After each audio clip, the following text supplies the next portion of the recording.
Certaines coutumes et habitudes doivent rester dans le passé.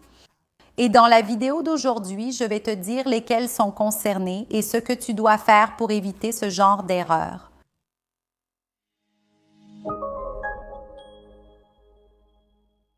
Bonjour, ça va? Je suis Juliana Santiago, bienvenue sur la chaîne Étiquette et Protocole. Dans la vidéo d'aujourd'hui, nous allons discuter un peu plus des coutumes et des habitudes que tu as et qui nuisent beaucoup à la construction d'une bonne image personnelle. La première, c'est vraiment de critiquer les choix des autres personnes. Alors, par exemple, si tu as l'habitude de t'approcher de quelqu'un et de dire « Oh là là, tu vas vraiment choisir ça pour déjeuner aujourd'hui à l'entreprise », ce genre de commentaire fait vraiment de toi une personne extrêmement malpolie, ennuyeuse et gênante avec les autres. Alors, fais très attention aux commentaires qui semblent être des critiques inoffensives, mais qui en réalité sont vraiment très négatifs. Et c'est une habitude et une coutume que si tu as tendance à toujours commenter les choix des autres, observe comment tu agis et comment les gens réagissent quand tu fais ce genre de commentaires. C'est cette idée de ne pas donner son avis là où on ne t'a pas demandé. Une autre grande habitude, une coutume négative que les gens ont, c'est d'utiliser leur téléphone portable tout le temps. Donc, on a l'habitude de parler avec les gens tout en manipulant son téléphone, en discutant tout le temps, faire défiler le fil d'actualité d'Instagram, être plus préoccupé à enregistrer, filmer, publier sur les réseaux sociaux qu'à vraiment vivre le moment présent. Sois vigilant quant à ta relation avec ton téléphone portable. Par exemple, si tu as l'habitude d'être toujours avec ton téléphone à la main quand quelqu'un te parle, essaie de laisser ton téléphone rangé dans ton sac, dans un autre endroit, bien loin de toi, pour vraiment essayer de te débarrasser de cette habitude. Si tu as aussi l'habitude de toujours te sentir seul et que tu utilises ton téléphone comme un moyen de ne pas te sentir seul, essaie aussi de ranger ton téléphone dans ces environnements. Parce que très souvent, tu arrêtes de te connecter et de faire connaissance avec d'autres personnes, simplement parce que tu passes tout ton temps sur ton téléphone. Par exemple, si tu arrives à une formation, tu vas participer à une formation et là, tu passes tout ton temps à manipuler ton téléphone, sans nécessité. Les gens, ils arrêtent de s'approcher de toi, ils arrêtent de te parler parce que ça crée une barrière de communication entre toi et les autres personnes. Alors, élimine l'utilisation du téléphone portable dans les environnements sociaux, vise le moment présent, garde la relation avec les personnes autour de toi et laisse ton téléphone rangé.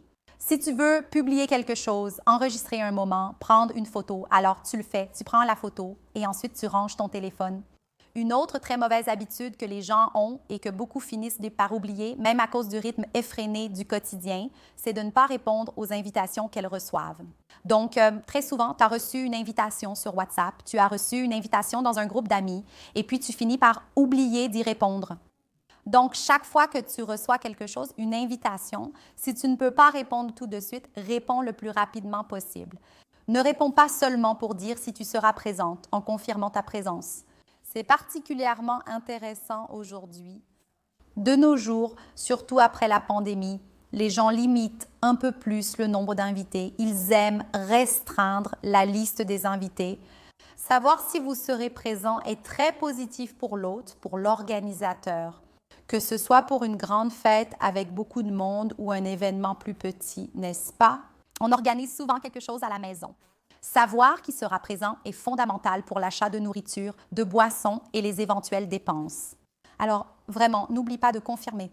Si tu ne sais pas encore si tu pourras être présente, dis que tu vas vérifier et dès que tu as une réponse, précise si tu seras là ou non. Maintenant, quelque chose de vraiment impoli, c'est l'habitude que certaines personnes ont de voir l'invitation, de la lire et de ne même pas répondre. Donc, si tu ne sais pas si tu pourras participer, dis que tu as aimé l'invitation, remercie et dis que tu confirmeras ta présence plus tard. Si tu sais déjà que tu seras présente, vas-y et confirme ta présence. Comme ça, tout est en ordre. Une autre habitude que les gens ont aussi, c'est d'entrer dans un endroit sans saluer les personnes présentes. Donc, par exemple, tu arrives dans ton environnement de travail, dans ton bureau. Tout le monde a son bureau, sa station de travail, sa place attitrée. L'idéal, c'est que tu salues les personnes. L'idéal, c'est au moins de dire bonjour. C'est pareil, tu pars en vacances avec des amis dans la même maison. Réveille-toi et dis bonjour aux gens. Tu vas voyager en groupe, même si tout le monde est dans une chambre, tout le monde est dans le même hôtel et tu as rencontré les gens au petit déjeuner. Tu dois saluer les gens. Donc, l'habitude de ne pas saluer, c'est comme si tu rencontrais toujours tes parents et que tu ne les saluais jamais. Donc, si tu es dans un environnement de travail, je sais qu'il peut y avoir beaucoup de doutes sur la façon d'accomplir les tâches. Tu peux approcher les gens, leur sourire. Faire cela sera déjà très positif, même si tu ne salues pas tout le monde. C'est ça. Enfin, juste un geste de la main, un sourire et un regard suffisent déjà à montrer ta présence positivement. Maintenant, c'est la même chose dans un hôtel. Pareil, comme je l'ai dit, tu rencontres quelqu'un dans un hôtel, tout le monde est logé dans la même maison, tout le monde se réveille pour prendre le petit déjeuner. Une salutation sans contact physique suffit, sauf si tu préfères. Mais un signe de la main, un bonjour, un sourire, un contact visuel, ça va faire toute la différence. Une autre habitude très négative chez les gens, et je pense que cela arrive très souvent parce que les gens sont parfois même submergés par la folie du quotidien, ce qui arrive vraiment. C'est l'habitude d'oublier de remercier. Alors parfois, on finit par oublier de remercier pour de petits gestes. Alors, quelqu'un nous apporte un verre d'eau, on oublie de dire merci. Quelqu'un prend un courrier pour nous, le laisse devant notre porte et on oublie de remercier. Alors, on finit par oublier les petits services parce que dans la vie quotidienne, on est tellement débordé qu'on ne fait plus attention à ça. Mais il est important de renforcer l'habitude et la coutume de remercier. Surtout si vous avez des enfants ou des adolescents autour de vous, vous allez être le modèle pour ces personnes. Par exemple, si votre fils voit que votre mari vous apporte un verre d'eau sans que vous le remerciez, cela devient normal pour lui. Il pense, au fond, que ce comportement est approprié. Et si vous dites simplement merci, vous dites à votre mari « Oh, merci beaucoup d'avoir pris de l'eau pour moi ». Cela enseigne déjà sans avoir besoin d'enseigner réellement, les gestes aussi. Ils ont un très grand pouvoir. Les habitudes, nos coutumes à l'intérieur de notre maison. Si nous avons de bonnes habitudes, si nous avons de bonnes coutumes, les enfants, ils sont vraiment des éponges. Les adolescents, eux aussi, sont des éponges. Alors, ils vont reproduire cela avec d'autres personnes, pas seulement avec vous, mais aussi avec d'autres personnes. Donc, il est important de le renforcer. D'ailleurs, pour ceux qui cherchent à avoir un bon comportement, qui veulent s'adapter selon les bonnes manières, qui veulent vraiment créer une image personnelle positive, pas seulement pour leur famille, pour leurs amis, mais aussi dans le milieu professionnel. Vous voulez retrouver tout cela et le faire d'une manière moderne avec un langage simple et pratique. J'ai ma formation en étiquette et bonne manière, qui est une formation complète où vous allez apprendre depuis comment avoir une bonne posture, un bon langage. Apprendre le langage corporel, apprendre l'étiquette à table, apprendre l'étiquette électronique, l'utilisation appropriée de votre téléphone portable, la communication, tout cela pour que vous puissiez vraiment projeter une image personnelle positive. Et ce qui va être intéressant, c'est qu'en ayant accès à ce type de contenu et en appliquant le contenu de ce cours, les personnes chez vous remarqueront un changement dans votre comportement et elles vont aussi s'intéresser au sujet et apprendre avec vous. Alors, n'hésitez pas à participer. Le lien se trouve ici dans la description de cette vidéo. Vous pouvez aussi accéder à notre site en pointant votre téléphone vers ce QR code qui se trouve juste ici à côté. Scannez le QR code ou cliquez sur le lien dans la description pour accéder au cours et recevoir une réduction spéciale. C'est ça, en cliquant sur ce lien, vous avez déjà accès à une réduction très spéciale. Si tu n'as pas encore suivi de formation dans notre école, je t'attends. N'oublie pas de cliquer et de participer, d'accord? Je serai très heureuse de t'avoir avec nous. En parlant toujours des coutumes et des habitudes que les gens ont l'habitude de commencer à manger avant que tout le monde soit servi. Si tu arrives à l'heure du déjeuner, te sers et commence à manger tout de suite. C'est une habitude très négative et c'est une habitude que parfois les personnes plus âgées ont, mais aussi les plus jeunes. Donc, il est très important que tu fasses très attention à cela. L'idéal, lorsque tu partages la table avec d'autres personnes, c'est d'attendre que tout le monde se soit servi avant de commencer à manger.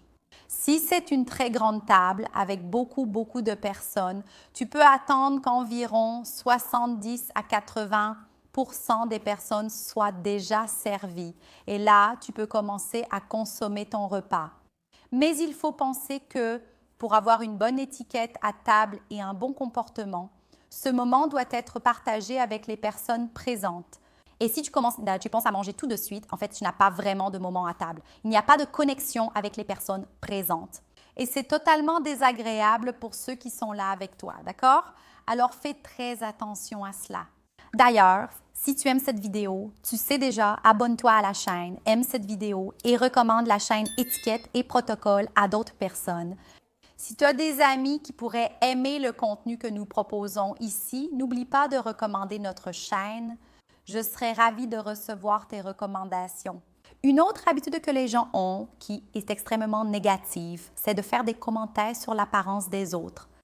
De nos jours, nous vivons dans un univers où les gens ont beaucoup de styles personnels, beaucoup de préférences et certaines choses. Aujourd'hui, elles ne sont plus acceptables. Alors, faire des commentaires sur les vêtements que porte une personne, sur le type physique de quelqu'un, c'est totalement déplacé. Et les personnes qui sont proches de vous à ce moment-là peuvent en faire une interprétation extrêmement négative. Elles croiront que, loin de vous, vous faites aussi des remarques sur elles. Il est intéressant de penser qu'aujourd'hui, nous vivons dans un univers plus pluriel, avec de nombreuses personnes et des styles personnels variés. Il y a des personnes qui sont plus modernes, d'autres qui sont plus classiques, et parfois, les gens sont différents de vous. Mais elles sont dans ce qui leur fait se sentir bien. Donc, ce n'est pas intéressant de faire des commentaires aux autres et encore moins de commenter auprès des personnes concernées. Une autre habitude que les gens ont aussi qui est extrêmement négative, c'est de laisser les endroits sales. Donc, très souvent, vous allez à la plage et vous laissez des déchets partout. Vous allez dans un parc et vous ne ramassez pas non plus les déchets. Vous allez faire un pique-nique là dans le parc, vous, votre famille, votre petit ami, vos amis, et puis vous laissez tout éparpillé là-bas. C'est totalement inélégant. D'ailleurs, c'est quelque chose de très courant. Une fois, moi, je suis allée au parc et j'y ai pris une photo. Il y avait d'innombrables sachets de ketchup, de mayonnaise et de moutarde éparpillés dans tout le parc. Donc, il faut vraiment faire très attention. Parfois, les gens ont l'habitude de commander même sur iFood dans le parc et sont incapables de ramasser et de jeter leurs déchets à la poubelle. Si tu n'as pas de poubelle à proximité, ramasse tes déchets, emporte-les avec toi et essaie de trouver la poubelle la plus proche. C'est ce que nous devrions faire. Donc, jeter des déchets dans la rue, laisser les endroits sales, c'est totalement inélégant. Une habitude très courante que les gens ont dans notre société. Une autre habitude que les gens ont aussi, c'est de parler mal des autres. Donc, non seulement commenter l'apparence, comme je l'ai souligné précédemment, mais aussi parler mal des gens en promouvant des intrigues et des commérages.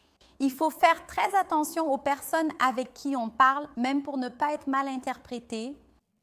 Les gens peuvent avoir l'impression que lorsqu'ils ne sont pas proches de vous, vous finissez par faire la même chose. Alors, fais très attention, parce que cela peut vraiment nuire à ton image personnelle. Une autre habitude que les gens ont aussi, c'est de ne pas prévenir lorsqu'il y a des changements de plan. Donc, par exemple, parfois tu as confirmé avec une amie que tu allais prendre un café avec elle, parfois tu as confirmé. Tu as une réunion au travail, mais tu ne pourras malheureusement pas y être. Fais très attention à prévenir les gens qu'en fait, tu ne seras pas présente. Parfois, tu as confirmé ta présence à une fête. Donc, si possible, préviens à l'avance que tu ne pourras pas être présente. Donc, si tu as un changement de plan, quelque chose qui a modifié ton parcours et qui peut affecter les autres personnes, n'oublie pas de les prévenir. C'est très gentil. « Ah, Juliana, mais je n'ai pas envie de dire à l'hôtesse que je ne vais pas à sa fête. » Mais si tu n'y vas pas, tu as une raison. Parfois, tu es tombé malade. Parfois, il s'est passé quelque chose au travail, quelque chose qui t'a échappé. Alors, préviens les gens. Quand on prévient les autres, on leur montre qu'on se soucie d'eux, qu'on fait attention à l'événement qu'elles vont organiser, à la rencontre qu'on aurait eue, à la réunion qu'on aurait eue. Et cela fait que la personne se sente enthousiaste. Même si tu ne peux pas y aller, tu as tenu à prévenir. Alors, n'aie pas peur ni honte de prévenir. Il vaut parfois mieux prévenir, dire que tu as essayé, mais que ce n'était pas possible. Et c'est tout. Donc, ces changements de plan doivent être renforcés et signalés. Et une habitude que les gens ont, c'est de poser des questions inappropriées, d'aborder des sujets inappropriés. Et j'ai déjà fait une vidéo ici sur la chaîne où je parle de ce sujet. Je vais laisser ici à côté la vidéo où je parle des questions inappropriées. N'oubliez pas d'aller voir la vidéo, cliquez pour la regarder tout de suite après. Pensez à vous abonner à la chaîne. Aimez cette vidéo et je reviendrai bientôt avec plus de contenu sur l'étiquette et le comportement ici. Voilà, c'est tout. Merci beaucoup et à la prochaine vidéo.